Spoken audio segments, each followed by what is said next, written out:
পবিত্র শবে বরাত সম্পর্কে কোরআন ও হাদিসের আলোকে কিছু বলুন। আমি তো বলেছি যে পবিত্র শবে বরাতে যারা সারা বছর তাহাজ্জুদ পড়ে শবে বরাতও পড়বেন। ওটা বরাত হিসাবে না, আপনার অভ্যাস হিসাবে আপনি পড়বেন, ঠিক না? আপনি রাত্রে মাগরিব থেকে এশা আপনি 4 রাকাত 6 রাকাত পড়েন, সেই রাতেও পড়েন। আপনি আসার পরে যদি কোনো নফল পড়ার অভ্যাস থাকে সেই রাতেও পড়েন, ঠিক নয় কি? আপনি প্রতি রাতে একটু তেলাওয়াত করেন, সেই রাতেও করেন।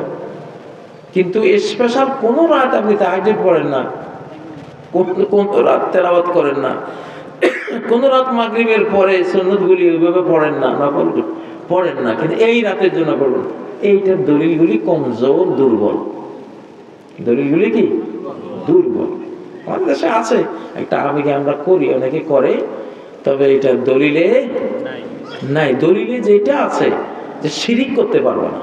তুমি সামনে রমজানে ঢুকতেছো, শিরিক করলে তো গোটা রমজানটাই তুমি হারাইলা। এই জন্য রমজানের আগে আল্লাহ চান তুমি শিরিক মুক্ত হয়ে রমজানে প্রবেশ করো, তোমার ইবাদতগুলি আকাশে উঠুক, ঠিক না? ঠিক। যত রকমের শিরিক আছে, তো সেই শিরিকগুলি থেকে, মূর্তি পূজা থেকে, কবর পূজা থেকে, মাজার পূজা থেকে, টাকা পূজা, বুঝেন না, নিজের বাপদাদা পূজা, পীর পূজা, গুরু পূজা, ঠিক না? তারপরে কেউ আছে পাশ্চাত্য পূজা করে, এই জাতীয় শিরিক থেকে তুমি দূরে থাকো।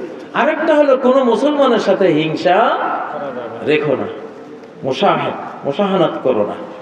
তাহলে আল্লাহ তোমাকে ইনশাআল্লাহ ওই রাতে ঘুমাই থাকলেও তুমি সব গুনাহ মাফ পেয়ে যাবে ইনশাআল্লাহ।